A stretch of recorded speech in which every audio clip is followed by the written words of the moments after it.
Yo, welcome back. Thank you for checking out this edition of the 12 Kyle podcast. I'm your boy 12 Kyle. Check this out. Now, what you're about to hear is part 2 of our 2-part episode of me and the homie NorthSide Doug from the Struggle Plate podcast. And we're talking about our 20 favorite hip hop producers of all time. Now, again, this is part 2. So in part 1, we gave you our picks 20 through 11. So if you haven't heard that part yet, go back and listen to it right now. Just stop what you're doing and put this one on pause. Go back and listen to part 1. If you heard part 1, then you definitely want to listen to part 2 as Doug and I go back and forth with our picks 10 through 1, as well as some honorable mention picks for our hip hop producers list. So we'll pick the conversation up as Doug and I are going back and forth. So sit tight and let's get to the podcast. Let's get it.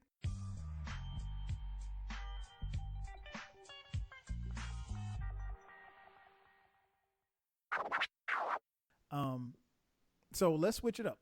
Give me your number 10 and we'll go from you to me and on down the line. So, All right.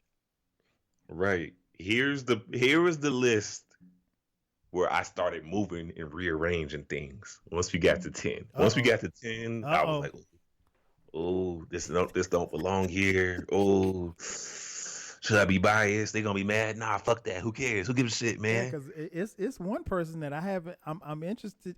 I'm sure that they're gonna be in your top 10. I'm interested to see where they're gonna be. All right. So number 10. This is where we shake the room. All right. Okay. Literally, the only rapper that I can relate to. My favorite rapper. I've broken down the most songs from him on my podcast because that's what I do. I break down songs, and this man, I probably broken down 5 or 6 songs. I'm talking about the one, the only, Jermaine Cole, coming in at number 10. Cole World. All I gotta say is this, man. All I gotta say is this. All Jay-Z did was sign him. He did the rest of it on his own. All right. That's all I gotta say. That's all I gotta say. He did the rest of it on his own. All right, because Beanie Siegel pissed him off. Memphis Bleak pissed him off. But Cole, he stayed forward. And my favorite song from J. Cole, he's like a combination. It's funny because Cole says that he is Nas influenced, Nas and Pac influenced. But his production style is 100% Kanye West. And he flipped the only soul song that I know. And this song, my favorite song from Cole, is Wet Dreams. Yes. Look, man, I saw her perform it live. A tear came rolling down my eye. That's if everybody knows that Forest Hills Drive tour, when he performed his whole album like he was Prince or something, okay? He performed his whole album during that tour. And Wet Dreams, that's my favorite Cole song. That's my favorite Cole beat that he's produced. Okay. Jermaine Cole coming in at number 10. I ain't mad. I'm not mad at all. My number 10 is actually someone who made your list already. 1/3 of the North Carolina based group, Little Brother. Man, this dude, his beats are so crazy. And when you realize that he was making these beats off of something called Fruity Loops. Fruity Loops. He didn't have, all of this high tech stuff. He was doing beats off of something that personally, at the time, I'd never heard of before. Again, I am talking about Ninth Wonder. My man Ninth Wonder from Little Brother. Favorite beat from Ninth Wonder, like you said, Doug, you could pick about 10 Little Brother beats, and you could pick a couple of here, a couple of there, from Murs and everybody else, and Buck Wild. So my favorite joint is "Loving It" from Little Brother. So yeah, that's my joint. Ninth Wonder coming in at number 10. Favorite joint, loving it. Who you got at 9? 9. We taking it back to the SB 1200 days. Okay. Now you talking. We taking it back to the SB 1200 days. All right. Because now from here, we're talking about game changers, innovators, the actual definition of what it means to be independent with your own group. Coming from a forgotten borough in New York City. People still forget about this borough, and yet they put it on. But they won't dare go to it. I'm talking about the one, the only, Prince Rakeem, but y'all know him as the RZA. Man. RZA. Wait, can I just ask a question, Kyle? Please tell me that you had a Prince Rakeem cassette tape, and I will just end this, and I can get off the call right now. I did not have a Prince Rakeem tape. Oh, but my boy did. Okay. I was about to say, I feel like he was just jamming. Ooh, we love you, Rakeem. No, I didn't have it. All right. And my favorite song from RZA. Some would think it would be Cream, right? I do think it's a perfect beat, but it's not my favorite one from him. It's the song that put the whole Wu on the map. Protect Your Neck. Yes. I'm sorry. Yes. It was gritty. It was grimy. It was dirty. It was different. It was innovative. Literally, probably the worst sound quality that a producer could ever have. And yet people still jam it. You hearing karate, kung fu kicks all up and down these RZA tracks. And when you heard Protect Your Neck, it was like an invasion. It was like an invasion. It was like 9 dudes, man. I love it. Yeah, man. I love Protect Your Neck. Bobby Digital. I feel you. Okay, that's a strong 9, man. I will say this before I give you my number 9. I think, and I'm pretty sure I can speak for Doug when I say this, there is going to be a segment, and I want everybody to listen to this. There's going to be a segment of the population, segment of the people that's listening to this podcast that will feel like everybody from 9 on down, there's going to be somebody listening that will have them at 1. So there's Doug, where I'm going. There's a segment of the population that everybody that we're going to select, at least I know for me, everybody that I'm going to select from here on out, people will make a case that they're number 1. So if I pick such and such at number 5, there will be somebody listening to be like, nah, man, okay, I see you got such and such at number 5, but I got him at 1. Oh, no, they're going to be mad at my number 1. I say that unequivocally. That being said, my number 9 pick is someone that you have already picked already. Again, one of the members, a duo, hip hop duo out of the state of Virginia. Man, what can I say? There was a point in time in this country where you could look at the Billboard charts and there were beats from this production team at like probably 5 of the 10 slots on the Billboard charts. That's just how hot they were. And I ain't talking sales or numbers or anything like that, but that's just what they were. These two cats, childhood friends, they have a sound very unique and nobody else does music like them. I'm talking about the Neptunes. I'm talking about Chad Hugo and Pharrell Williams. The Neptunes are coming in at number 9. My favorite beat, same beat that Doug mentioned, grinding. I could make a case that the grinding beat is the greatest beat in hip hop history. Because you can bang that beat out at your kitchen table, at the lunchroom table, on the bus seats. You can beatbox it in your car. You can do it at your desk. It doesn't matter. And if you hear that beat, it's one of those beats where if you hear it, you will be repeating it probably for the rest of the day. So Kyle, I shit you not. I'm 10 years old banging that shit on the back of a bus. Got to. All right. You got to. And I mean, it was just that and it still is infectious to this day. And little tidbit, when that beat dropped, there was at least 20 rappers that did a freestyle on somebody's mixtape to that beat because everybody wanted to jump on the grinding beat. But I digress. What you got at 8? Number 8. You're right. Because I feel like this guy would be number 1 on somebody's list. I'm talking about Sean Puffy Combs. Diddy comes in at number 8. Now,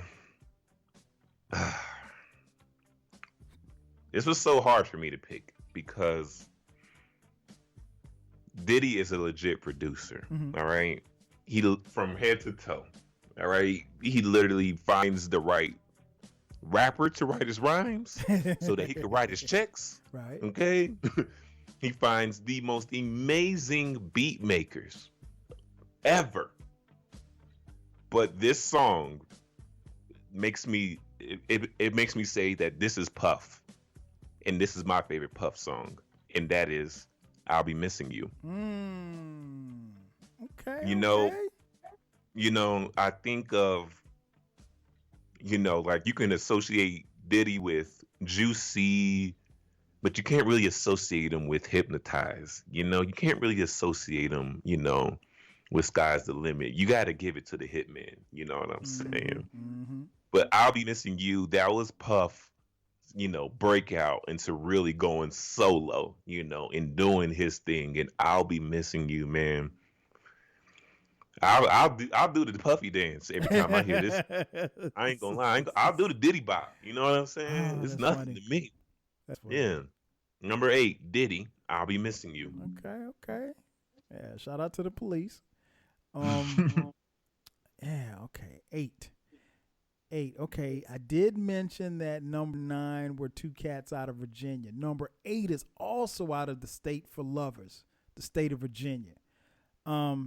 This guy had a crazy futuristic sound that was so infectious that not only is he known as a phenomenal hip hop producer, but when he steps into R&B, he crushes it. He crushes it as well. I mean, like none other. I mean, he's done beats for everybody in his camp, from Aaliyah to Genuine, Missy Elliott, and then he stepped over to the hip hop side, and of course, laced beats for cats like, Jay-Z, all the way to everybody and anybody that you want to name. I'm talking about none other than the squiggly synths and the exotic samples from a man, Timbaland. Timbaland is coming in at number 8. Favorite joint, I gotta say Big Pimpin', because I remember the vibe when it first came out and how we was just running wild in the streets.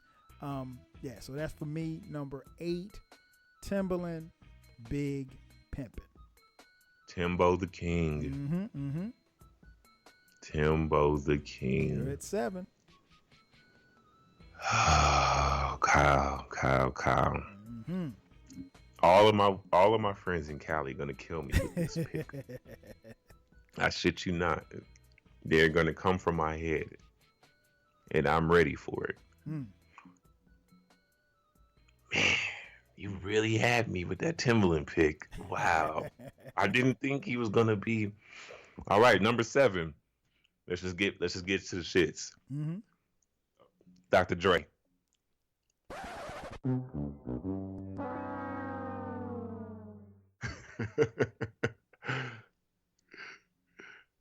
Dr. Dre. Wow. You said 7? 7. What? Wow. Wow. Who wants to smoke? Never. Is this thing going? Are we still recording? Look, all I'm gonna say is this, man. We're saying favorites, right? You just have to remember. Yeah. I'm messing with you. Nah. I know. The reason why I feel like I have to give a caveat for this. I didn't grow up. You don't. I mean, it's your 7, so that's cool. Nah, man, nah. But seriously, the reason why is because I just didn't grow up loving the G Funk era. Okay, I didn't. fair I enough. didn't appreciate. I didn't appreciate G Funk till I was 25. Mm. Just being honest. Okay. And it was only one album from. It was only one body of work of Dre that resonated with me, and that was the Chronic 2001. So my favorite song from him is "What's the Difference." Mm. Yes, yes, yes. Is "What's the Difference." Mm. Okay. I would get some people, Wow. man. Wow. Write this down. Doug. Number 7. Andre Young. Okay. NWA. Hey, Compton. Dr. Dre. Okay. 2001. Chronic. Yeah, it's got hits. Okay. Yeah, okay. Yeah, man. Oh, yeah, bro. Let me tell you something. That's that. You know what? I knew a curveball was coming. I didn't know the yes, Clayton sir. Kershaw was coming. Jesus. Mm, Wow. mm, Okay. mhm. Well, you know what? I have a curveball too, Doug. Okay. I am sure that there are some people, not a lot. There are a few people that will have this group. If you base it off of their, well, you know, I take that back. I'm not even gonna say that. I can't definitively say that they would have them at number 1, but they would have them in this spot or maybe even higher. This group is a production team. Their music was just loud. It was powerful. It was militant. It was in your face. It was passionate. It was rage. Like when you listen to their music, you had to yell. I would say they shattered every paradigm from the 80s and the 90s because they were just that different as far as their sound. They did a lot, and they helped define and change the sound for the artists that they work with. And they work from everybody from Ice Cube to Belle Biv DeVoe to, of course, Public Enemy. I'm talking about none other than the production team of Hank Shockley, Keith Shockley, Eric Vietnam Sadler, Gary G. Wiz, and Chuck D. I'm talking about the Bomb Squad. The Bomb Squad coming in at number 7. Favorite song, hands down, Welcome to the Terrordome. Welcome to the Terrordome. Man, listen. If Welcome to the Terrordome comes on and you don't want to run your head through a wall, you don't have a pulse. Man. But yeah, that's my 7. So both of us had curveballs, but your curveball is a little bigger than mine. But I love it. I love it. What you got to say, Hey, man, what do we say? There's a difference between your favorite and your best. There is. You want to come at me with the best list? Yep. The best then list Dre's is a little bit definitely different. Then Dre's cracking that top 3. Right. Okay. That's all I would say. Feel you. Favorite, not best, y'all, because I can feel the I can hear the old man in the barbershop. Yeah. I can hear you in the barbershop. Mm-hmm. All right. So number 6.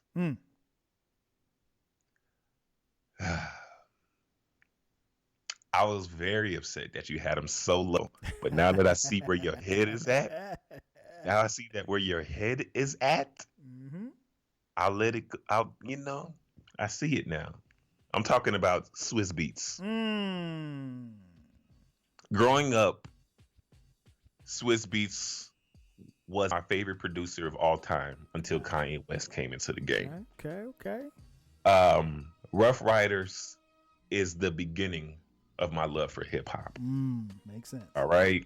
Makes sense. My cousin was playing the Rough Riders Volume 2 album when he was staying with us, and you can hear that shit all the way from down the block, and our speakers were not that loud. All right, he was staying with us. He was living with us, and I didn't even know we had speakers that loud. And my favorite song from Swiss Beats comes from my favorite rap group of all time, LOX, The Lox. Okay. With Wild Out. Yes.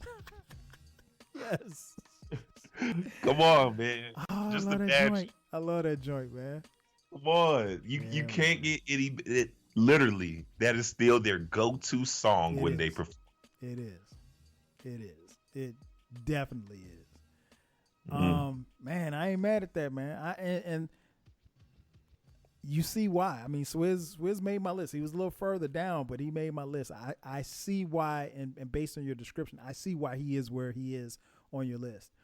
Think about it. Early 2000s. Of course, that's no when question. I was coming up. No question. Number 6 for me, someone that you mentioned a little earlier. From the slums of Shaolin, man. Ooh. I mean, he laced everybody in the clan. And he laced the clan. And I mean, like, there are people that I know that will have him at number 1. Mm-hmm. And I'm talking about none other than Bobby Digital, my man, the RZA from the Wu-Tang Clan, coming in at number 6. Favorite song.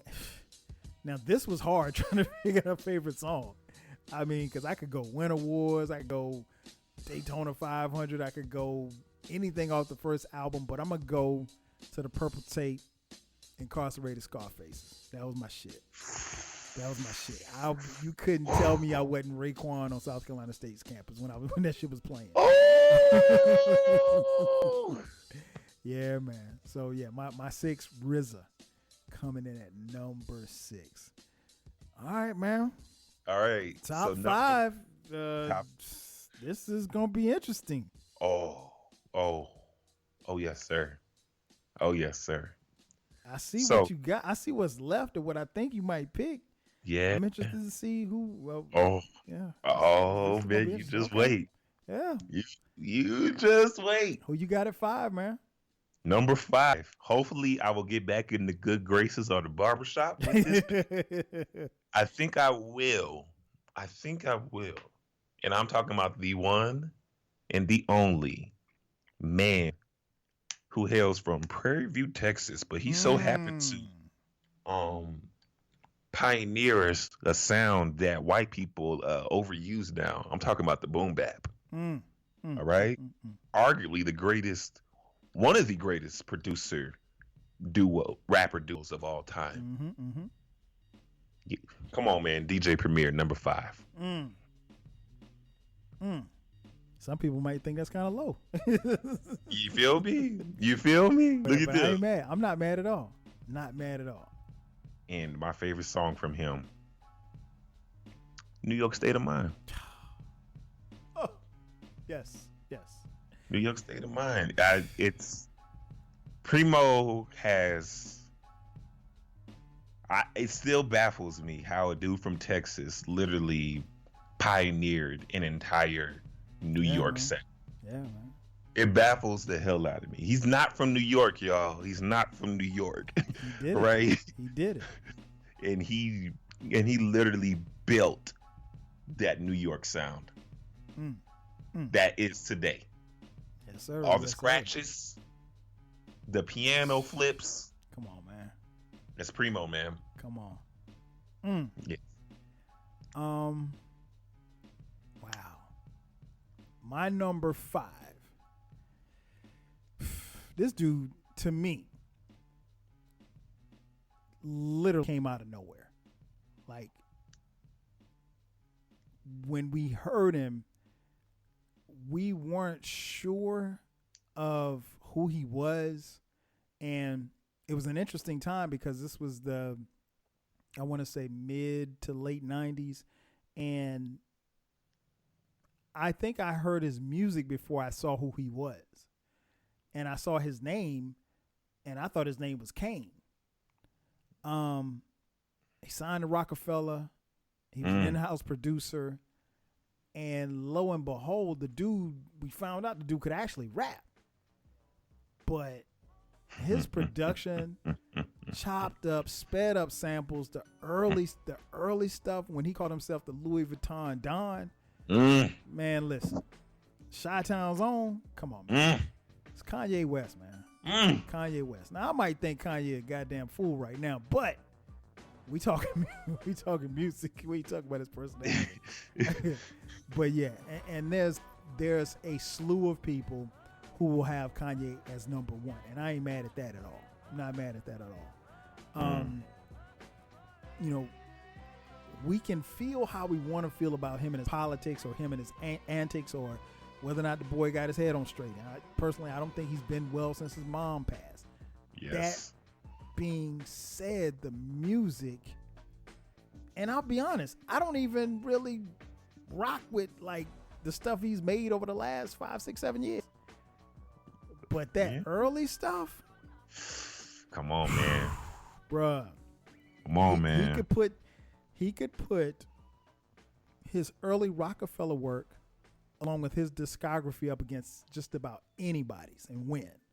But anyway, my favorite, and it was, to be honest, kind of hard picking a favorite Kanye song. My favorite Kanye album is College Dropout, which I think is his best album. Yep. But my favorite song to listen to from Kanye, ironically, is Diamonds from Sierra Leone, which is off the Graduation album. That is a really great song, man. I love that joint, man. It is very, I call it cinematic. And Kanye will, at least, his earlier stuff, he would give you those type of songs that were, had this really, really big buildup. I mean, Jesus Walks is another song, which I think, you can make a case that Jesus Walks is one of the, premier hip hop songs of that era and, of the generation, so. Yes, you can. I mean, because that was literally a gospel rap song that was a number one chart topper that got played in the clubs. So, yeah, man, I'm not going to keep going on. Kanye West, number 5 for me. Diamonds from Sierra Leone is the track. Kanye coming in at number 5. We got 4. Right. What you at? Where you at, Doug? Here's another. This one ain't a curveball. This is what we call a knuckleball right here. Okay. This is what we call a knuckleball. I think I know who it is. I don't think you do. I promise you.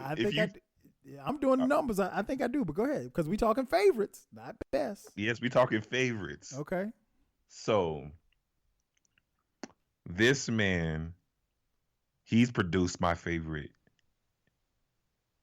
Jadakiss songs. This man, sidebar, when I was sneaking around at 12 years old watching BT Uncut, I saw him alongside one of the greatest rappers to come out of Queensbridge. Goes by the name of Prodigy. And now he's quiet, but you still feel his presence. I'm talking about the one, the only, number 4, The Alchemist. Yes. Not what I expected, but yes. You see, that was a little knuckler. That was a knuckle. That was a knuckle, but that was a good knuckle, man. Alchemist is cold. Damn, he's cold. Let me tell you something. My favorite song from him of all time is "Hold You Down." Yes. And I say that because rest in peace, Prodigy, man. I remember watching them make that beat on Beat Uncut. Wow. The little clip. There's a clip on YouTube where it shows Prodigy, where Alchemist was literally playing around with that beat, that "Hold You Down," and Prodigy was like, "Nah, just loop that," and he just started writing it. And he like spit his whole verse, right then and there. It was magic. I didn't know what I was witnessing at the time, and every time I play that song, especially when I was on the campus of Grambling State University, while everybody else was playing Lil Boosie and Waka Flocka Flame. They didn't want to give Doug the Ox, okay? They didn't want to give me the ox. I was like, nah, I'm gonna play this song with this white producer from Beverly Hills, California, with this very, very raw and rugged rapper from Queensbridge and these pair of twins from New York City who so happen to be Puerto Ricans. People in the South don't even know what a Puerto Rican is unless you in Miami, man. Come on, dog. Come on, man. We know Puerto Ricans, man. Oh, yeah, okay. I hope so. I hope so. Because the food out there, sheesh. You know, Mexican food, Hispanic food out down south. Unless you in Florida, baby, watch out. Yeah, but that's Alchemist, that's a little different. Alchemist, man, I think he is criminally underrated. I don't think he gets the respect that we deserve. You know, we got All for the Love, you know, with the locks that he did. We Gonna Make It. Like, literally, I could have picked one of those two, but Hold You Down is very sentimental. It's very near and dear to my heart. Yeah. Alchemist, number 4, Hold You Down. Wow. Impressive, my brother. We're at number 4. My number 4. My number 4, I gotta take it to the boom bap. I mean, I'm a huge fan of boom bap rap, and this dude, man, he brought us so much dope music, and still is making dope music to this day. He had like this obscure jazz music that he would throw in, soul, funk, all of that was sampled into his music, and he's been doing this since day one. I remember him debuting with his partner CL Smooth. I'm talking about none other than New York City's own Peter Phillips, better known as Pete Rock. My number 4, Pete Rock. Favorite song, Doug, you already know because we talked about it on your podcast, The World Is Yours by Nas. Yeah, that's my number 4, Pete Rock, The World Is Yours. I just want to say, y'all, favorites, not best. Because Pete Rock, literally, I did a separate list of the best ones. And Pete Rock literally is on number 4. Okay. Look.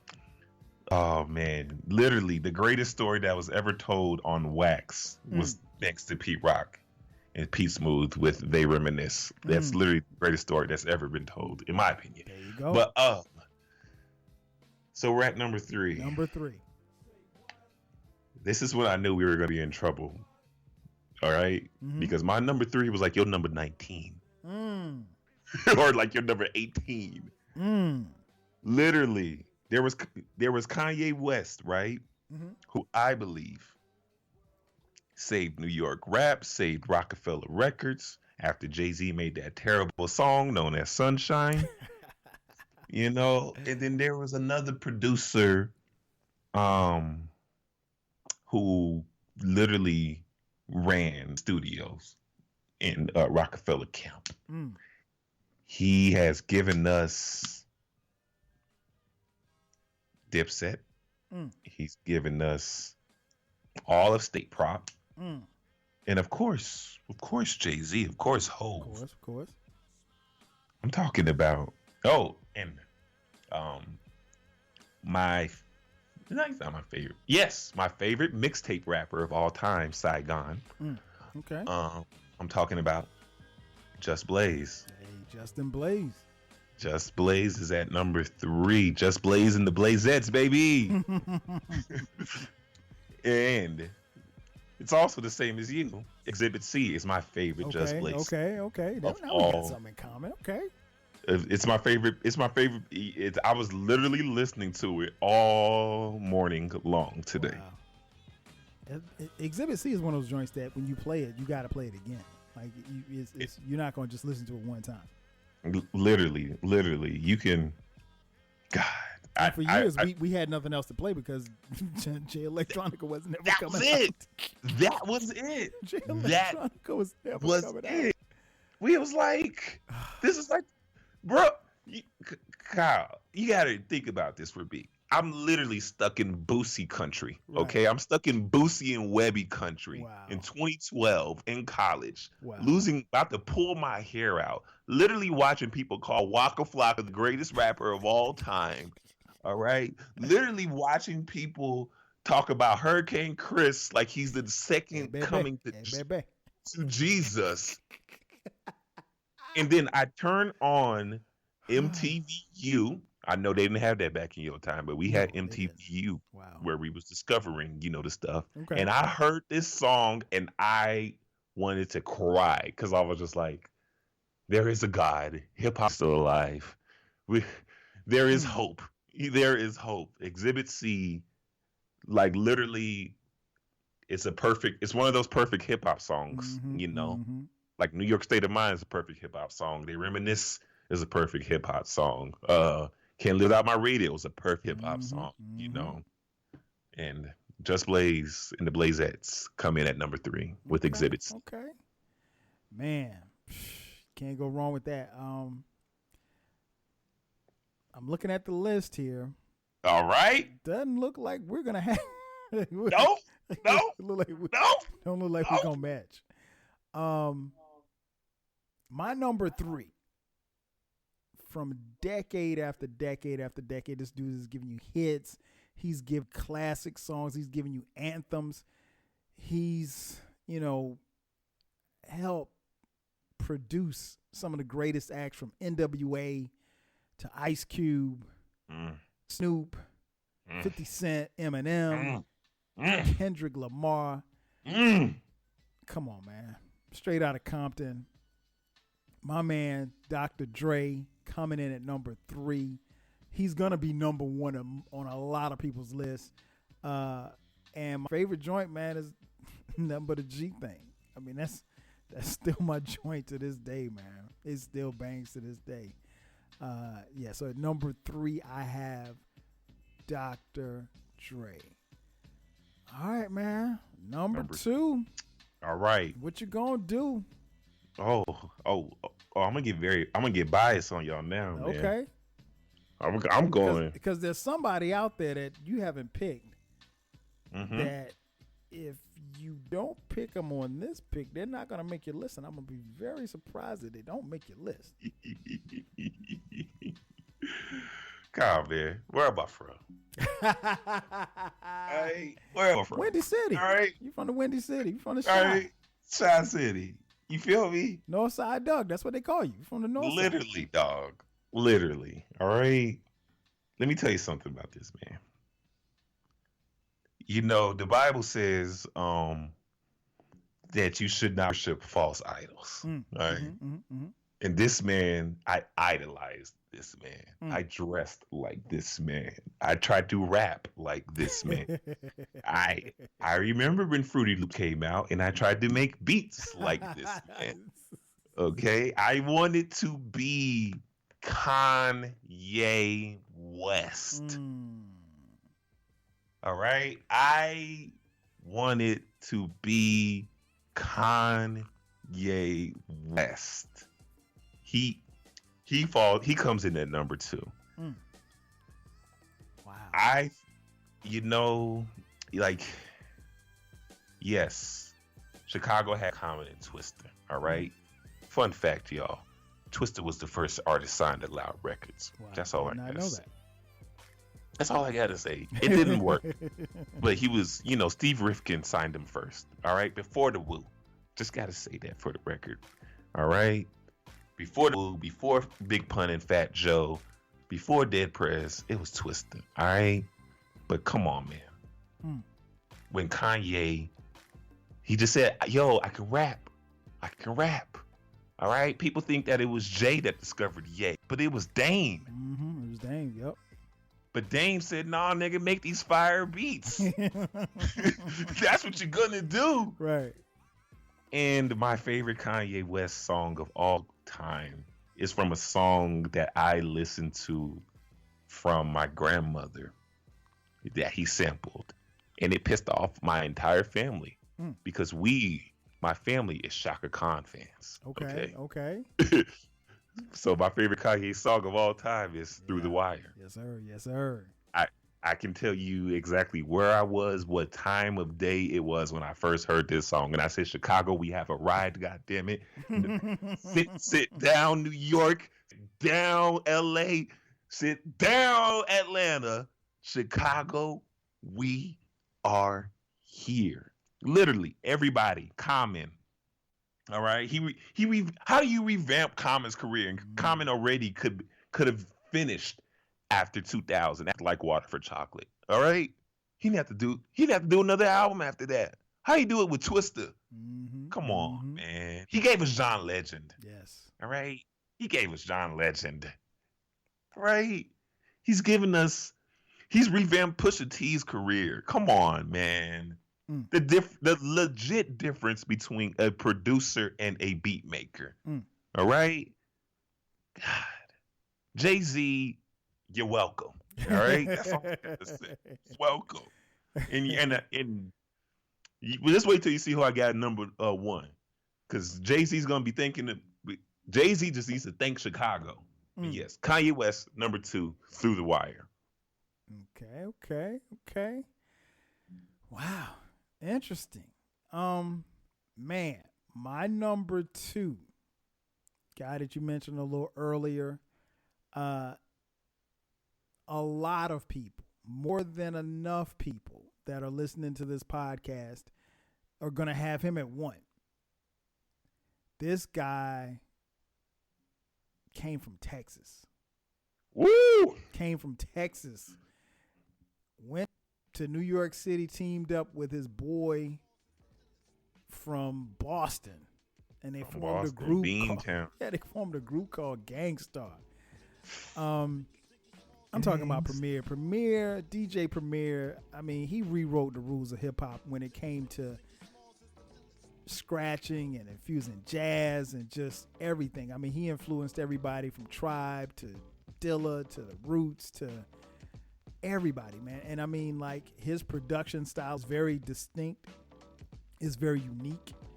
He has blessed everybody from Nas to Biggie to M.O.P., Mos Def. I mean, honestly, it's too many to mention. My man, DJ Premier, coming in at number 2 for me. Favorite track? I know I was supposed to pick 1, but I had to pick 2 because I love both of these tracks together. Unbelievable by Biggie, and what Doug mentioned, New York State of Mind from Nas. So yeah, New York State of Mind from Nas and Unbelievable from Biggie, and they are both from my number 2 pick, DJ Premier. So this leaves us at number 1. I'm pretty sure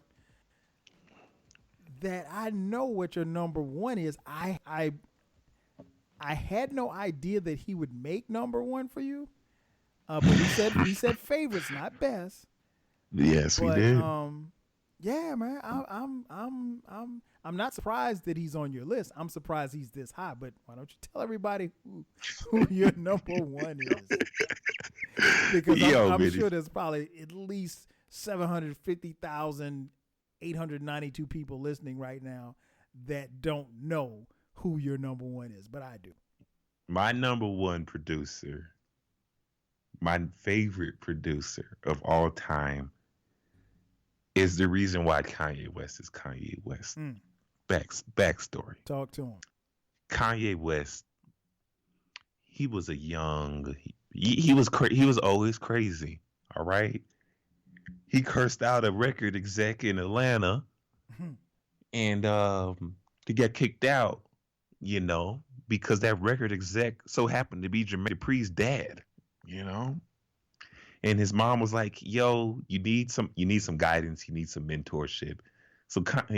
So his mom linked him up with this humble dude, humble man. Taught him how to sample, taught him how to make beats.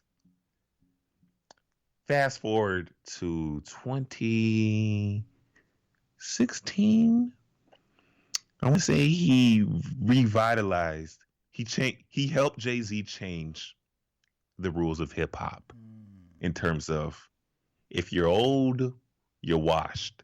But after but after that album came out, it got different. Did it not? Did it not? Yeah. All of us, all of a sudden, Pusha T gives us a great album. I'm talking about 444, the man behind 444, because Jay-Z called him at 444 and said, "Hey, let's get in the booth." Look, Chicago's very own No ID. Yes. Yes. I stay true to my guns. I had to be honest with myself. I had to be real. Because Kyle was, Kyle had me nervous.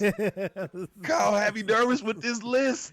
I was like, oh, do I got Dre too low? And I said, no, man, go with your heart. There you go. Go with your heart. Because he gave us Mac Miller. He gave us Mac. He gave us Logic. Yeah. He gave us Snow Allegra. And Kanye West. Okay. All of Common's best albums are No ID productions. I'll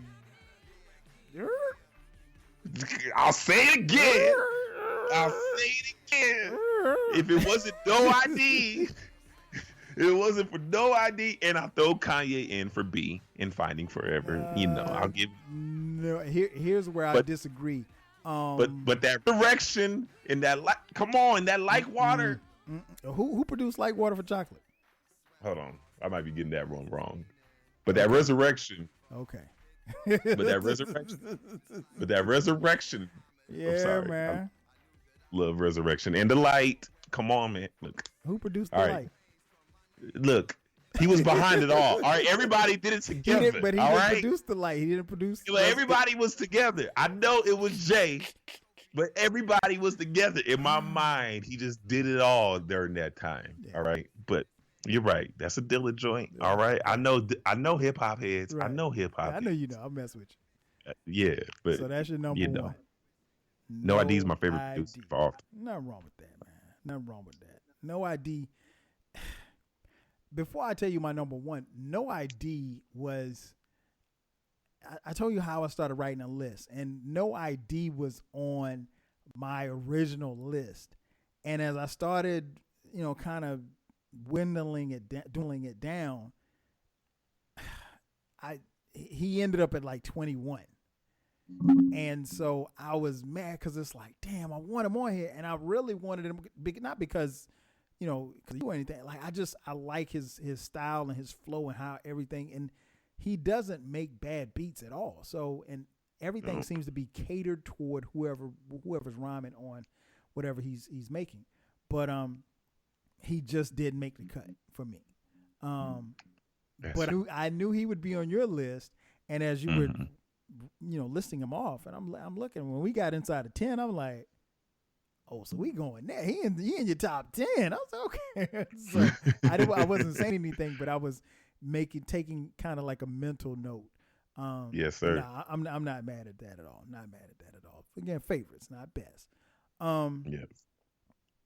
My number one does appear on your list, and there are some people that'll probably be scratching their head as to why my number one isn't number two and not number one, and my number two isn't number one. But we said favorites. There is no other producer that I think, and to be honest, depending on the day, I could say that he's my favorite and I think he's the best. And, I can down that hill. This dude, man, he did a lot in a very short span of time. I mean, he had his own group. He worked with groups like A Tribe Called Quest. He had his own crew within the Tribe Called Quest called Ummah with Q-Tip and Ali Shaheed Muhammad. Did work with Pharcyde, Common, De La Soul. Then, as we moved into the 2000s, worked with The Roots, Common, Erykah Badu, countless others. I think Ghostface, Snoop. And unfortunately, this man left us in 2006. Yeah. In fact, he's got a birthday coming up at the time of this recording. Happy Dilla Day. Yeah, man. He passed away at the tender age of 32 from a rare blood disease caused by lupus. But he's always got music and beats, and he made so much music that, like, I don't even know how much. I mean, like, people have estimated how much music he still has, left. He still has like years and years of albums left of material that has yet to be released. And the last thing I'll say about him is that this man created an album on his deathbed. Come on, man. I mean, I don't know anybody that would be in a hospital with a keyboard and an MP3 banging out beats with IVs and all kind of stuff hooked up to you. Legendary. I mean, I'm talking about none other than James Yancey, a.k.a. JD, a.k.a. J Dilla.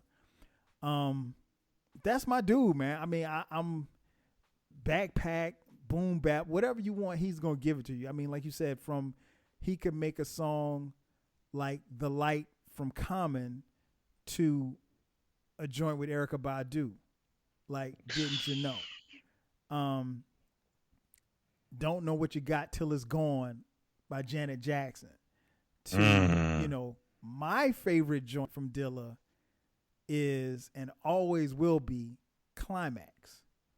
And Climax is one of those joints I remember. This was during the file sharing days, and somebody sent me the instrumental of Climax. And Doug, I kid you not, this is the only time I've ever done this. I listened to Climax, just the instrumental, 15 straight times.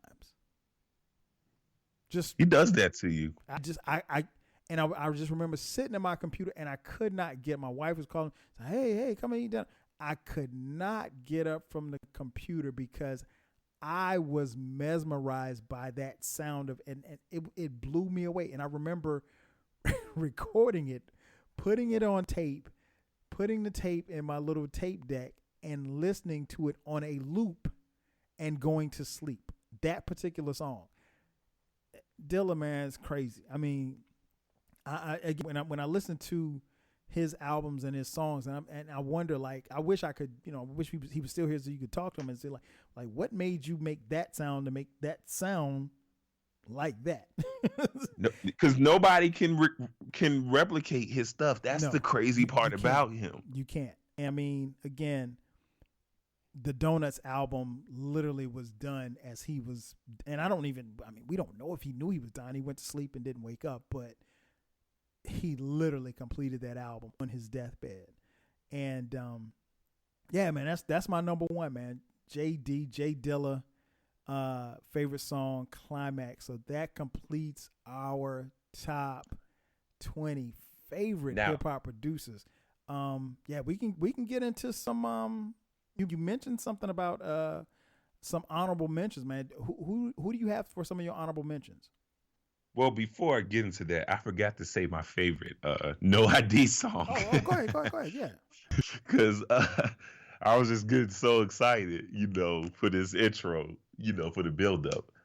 Long story short, my favorite No ID song is one that you all might not have heard. It's called We Can Do It Now. I've broken this song down on my podcast. It is so Chicago'd out, and it doesn't even have Kanye West on it. It has Common, Lupe Fiasco, and Jennifer Hudson. It's blues. It's Chicago. You can hear the Buddy Guy influence.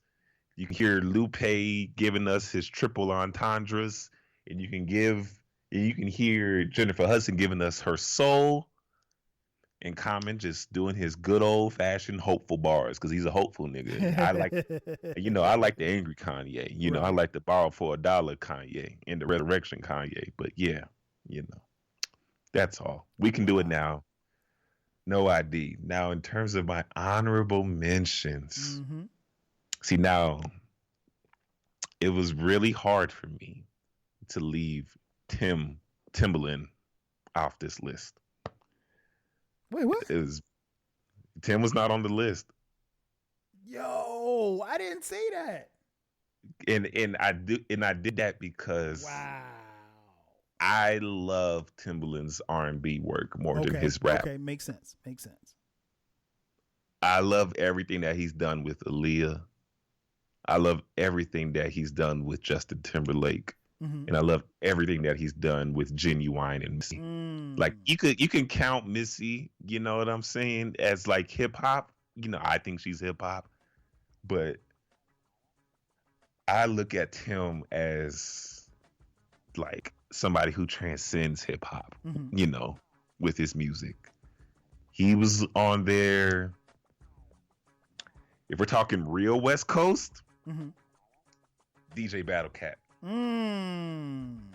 If we're talking real West Coast, like holla at me for my best list. We'll have a different conversation. But if we're talking West Coast, Battle Cat definitely. If we're talking this generation, Jaleel Beats.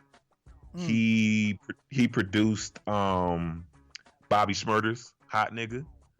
Oh, yes. Meek Mill's House Party. And he remixed. He did a fantastic, and I don't like remix these days, but he did a really great remix of Anderson .Paak's "Come Down." Okay. You drank up all my liquor now. What I'm supposed to do now? He did an amazing remix to that, and I'm not down for remixes these days. That's not where the game is at anymore. Literally, a remix is you find the hottest person and you throw them on the track. Right. But I like that. Somebody else, the Hitman. Okay. It really hurt me to leave the Hitman off the list because I was like, should I throw the Hitman on the 20? I was like, oh, but that's Puff. That's D-Dot. I love D-Dot, all about the Benjamins. Yeah. How to Rob, that's an honorable mention. Another honorable mention that I had was Static Sector. I think he's making some really great music right now, but nobody's paying him any attention. Organized Noise was definitely on that list. Yes. Jermaine Dupri was definitely on that list, but I put him more in the R&B, section. A lot of these producers that I left off this list, I look at them as more as R&B. Right. And that's really, even though Tim really did give us a lot of hits, and he's like Ho's, when Jay-Z goes to the booth, he grabs Timbaland, Pharrell, Rick Rubin, and Kanye and Swiss, and he just makes music from there, and sometimes ninth. But yeah, I did that, and there was another guy that I had on the list. Khaled almost didn't make the list, and then I had to listen. And then I really had to listen, man. I really had to listen. I was like, no, I love it. I love Khaled's work. I really do. And here we go. Honorable mention. He's not really I don't look at he's technically not a producer, but I love what he does with TDE. Okay. In terms of just enraging songs and being an A&R, but I just look at him as a producer, even though he's not Punch. Okay. I think he just knows how to find the right songs for TDE, and he does miss, and here we go. Terrace Martin. Couldn't think of his name. Terrace Martin. Man. Love Terrace Martin. Those are my honorable mentions. Okay. Man, my honorable mentions kind of run the gamut of the differences in ages as far as time frames are concerned. I've got some old and I've got some new, and they're in particular order. A couple of them that you named, Justice League, phenomenal. Who else? J. Cole, obviously. Very, very underrated producer. Trackmasters. Neither one of us named the Trackmasters. They had a very signature sampled sound in the 90s. Man, Alchemist, he was another one that I had on my list, and both he and No ID, they got bumped off, man. And if we it's funny because when I was doing the list, I was like, I didn't really want, I couldn't find a place for Alchemist and No ID. And I started being like, man, maybe we should make the 25. I'm like, nah, fuck that. Because 25 is easier, you know what I mean? So we didn't do that. And good night. I'll see you in the morning. Love you. My daughter's checking in on me. But yeah, I started to be like, let's make it 25. I'm like, nah, okay, we'll keep it at 20. And so, but yeah, I wanted Alchemist on there. Who else? Prince Paul, the legendary Prince Paul. You know him from his work with De La Soul. He made the honorable mention list. Madlib was another one. Madlib was one of the like I said, I started by writing the names down. Madlib was one of the first names I wrote down. He's an honorable mention. Eminem, LP. Interesting. LP. Yes. LP. I got Puff and Jermaine Dupri. Much like you, I think I really associate Jermaine Dupri more R&B, even though he's obviously Still So Deaf is a rap label, but I more associate Jermaine Dupri, and I never call him JD. I don't know why people. There's only one JD. So anybody call Jermaine Dupri? Anybody call Jermaine Dupri JD? Stop it. And I know I'm in Atlanta, and that's where he's from. People around here call him JD, and I'm like, Kyle. Huh? Let him know. Let him know. Yeah, I remember the first time I went to a party, it's like, yeah, JD coming through. I was like, JD dead. Like, I don't know who this little dude is. But who else? Easy Mo B. Easy Mo B had a nice sound in the 90s. Bink. Bink was tough. Bink. Kanye's ghost producer, you mean? Apollo Brown. And the last couple of ones I have written down here, DJ Mustard, man. Mustard, Soundwave, Mike Will Made It, and Zaytoven. Yeah, I was hurting when I left out Wonder and Hit Boy. Yeah, I forgot about Hit Boy. But I just feel Hit Boy.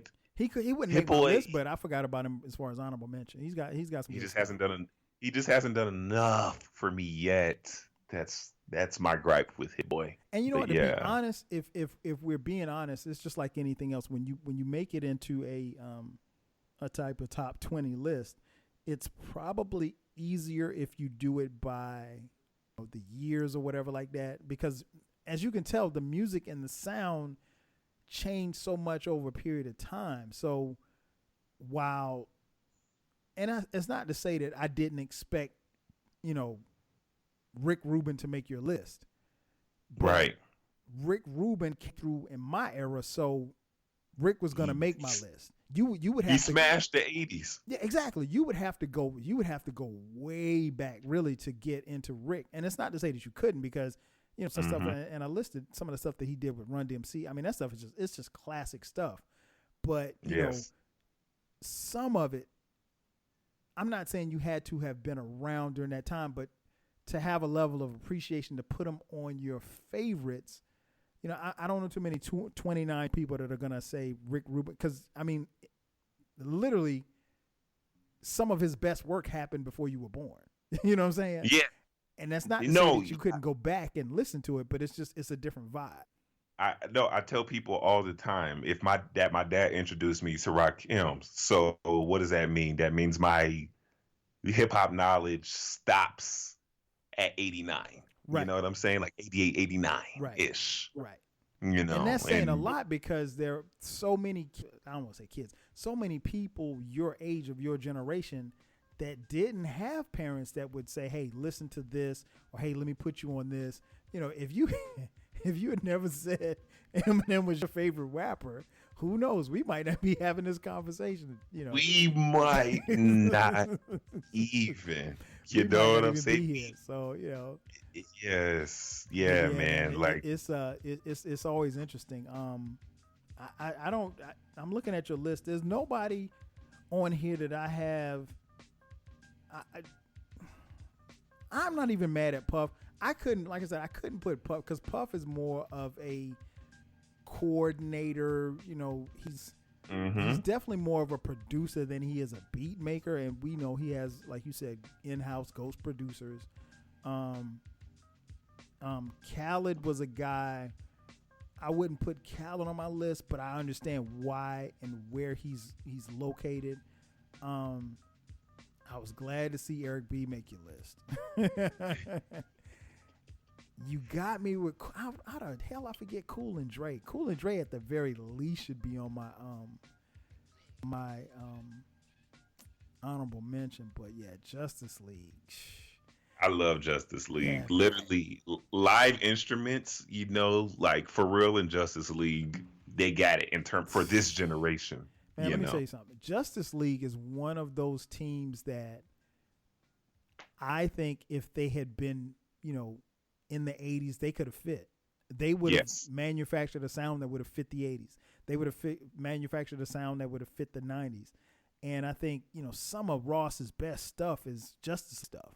You know? I think all of it is. Yeah, if you're being honest. And people talk about, well, yeah, you know, Rick Ross know how to pick beats. No, he's got that production team is flawless.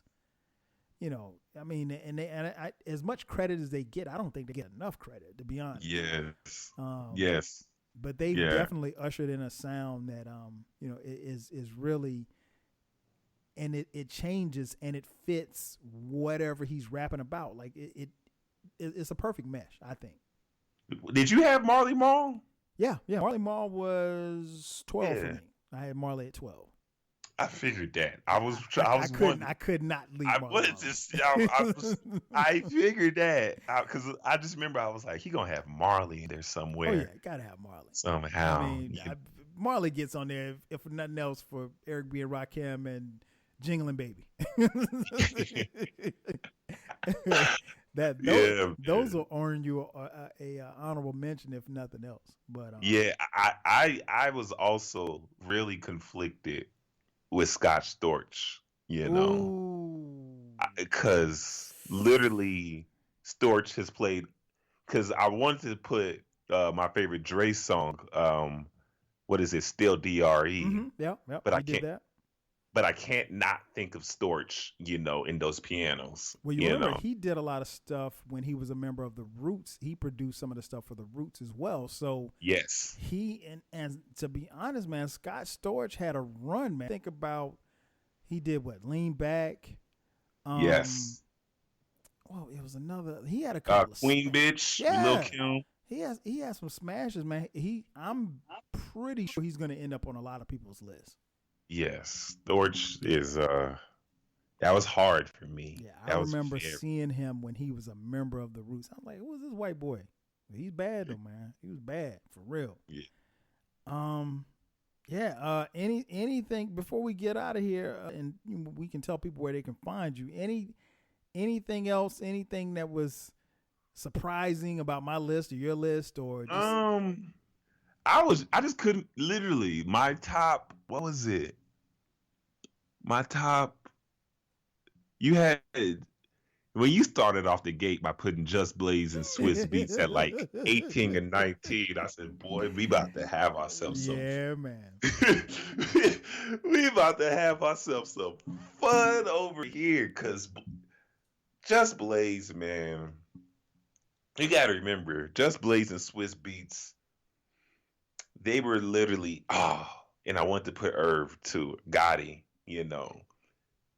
on my list. Because when I think of Just Blaze and Swiss Beats, I think of that three-headed battle that was between Rockefeller, Rough Riders, and Murder Inc., where everybody was selling at least a million copies per album, and I just couldn't believe that they were that low on your list. But I was like, I got it. I just told myself, remember the generation gap, hold true to that. You know what I'm saying? Hold true, because this is more of because once we started getting into five, you could tell that it was more sentimental, it was more sentimental, especially for me, like all of that, Just Blaze, Alchemist, Premiere, Swiss, that's all of my childhood. Oh, no question. That's me 9 and 10 years old. No question. Just being scared to death out of the DMX, being scared to death out of the Locks. I just thought the Locks was like the craziest group I've ever seen. Like you got this really tall dude and these two short, scrappy dudes just ready to go. Yeah. And their producer so happens to be harder than all of them. Yes. You know what I'm saying? Swiss Beats. He so happens to be harder than every single last one of them. And I was like, wow, he really has them that low. I thought I was going to mess you up by throwing in Metro Boomin in there. You know what I'm saying? No, I knew that Metro Boomin and, not Metro Boomin, I knew Mustard was going to make your list. I wasn't sure where Mustard was going to make your list. Yeah. I thought Soundwave might make your list. Nah. But I was like, okay. And for me, when I was creating my list, what I did was, once I narrowed down my 20, I looked at the list and I said, okay, who is at 10? And I wrote down number 10, which for me was Ninth Wonder. And I was like, okay, so once I wrote down number 10, I could kind of figure out who would go above, who would go beneath. And Bomb Squad was the tricky one because it's so sentimental, because Public Enemy is one of my favorite hip hop groups of all time, and their sound, and more importantly, the stuff that they did with Ice Cube for America's Most Wanted was a game changer, because everybody was on that West Coast sound, and this was Ice Cube's solo album, right? And nobody knew how it was going to sound. And there was rumblings about, him being dissed by NWA. And, back then, nobody went solo from a rap crew. Like you would go solo if you were Diana Ross and the Supremes. You know what I'm saying? If you were an R&B. Yeah, if you were, you could be Bobby Brown and leave New Edition. You didn't leave a group. You either stay together or y'all just fell off together. And for Ice Cube to leave. Damn, that's crazy. And for him to go to the East Coast and give it the Bomb Squad, and to have America's Most Wanted sound the way that it sounded was crazy. But yeah, the Bomb Squad was kind of like the wild card that I was gonna kind of figure out where it was gonna be. But I started at 10, and I knew that our top 10 probably would have some overlaps. I didn't think that we would each one, but I started, by the time when you started counting it down, when No ID wasn't at 15, I was like, okay, let me look and see where No ID is going to be. And you kept talking. Oh, okay, well, No ID, okay, he's not in the top 15. Oh, he's in the top 10. Oh, he's in the top 10. And then I looked again, and you said something. And when you had Premiere at 5, I'm like, oh, so No ID's at 2. And then when you said Kanye, I was like, okay, so No ID's at 1. Yeah, man, literally. And you had me dying. Pick Q-Tip, because I thought she was talking about Dilla. Yeah. I had to get Q-Tip in there. That's my dude, man. That's my dude. I love Tip. I do, but that that former backpack, it just didn't. Like I get it. I really do get it. I really do get it. I really do get it. And I will never deny his genius. But yeah, it but was I a had to time, get man. RZA in there, man. Oh, no question. No, I Because mean, I was making the list and I was like, wait, RZA's not in here. trust me, I boy. was like, It's a ton where's of RZA? people that will have RZA at one. I Mm-hmm. mean, his, and I remember, and I don't know if you saw it or those of you listening saw it, when they did the verse with him and Premier. And Yes. I'm thinking on paper, I'm like, oh man, Premier about to get RZA out of here. Shit. Nope. Dude, if RZA had that sound right. Bruh, RZA started playing stuff. I'm like, oh. Hey, that Okay. Ghostface, man. People forget, man, when the Wu-Tang was slowing down, it was that Supreme clientele that put the Wu back on top for a minute, because Ghost always delivers, man. Always delivers. It was shaky. People forget how shaky it was. People were kind of doubting the Wu, but then when RZA gave us Supreme clientele, Man, you was like, never doubt the RZA. Oh, you can't. Never doubt him. Never can't doubt him or the Wu. Can't count him out at all. Well, man, it's about time for us to get out of here. Before we get out of here, Doug, tell the people where they can find you. Yes, sir. So, again, thank you, Kyle, for having me, man. This shit was fun. Bro. You know what I'm saying? Got to enjoy myself, talk some mess. So, yeah, you can go ahead and follow me on Instagram and Twitter at NorthSide Doug. You can listen to the Struggle Play podcast every Mondays. It's where I break down a hip hop or an R&B song that really exemplifies an artist's passion, pain, pleasure, ambition. Like they literally have to sing or rap like it's their last meal. Some of the songs that I've broken down, me and Kyle and the homie Jay, we did Outkast, Elevators. I've done Tupac's Pain. Most recently, I just did MOP's Blood, Sweat, and Tears.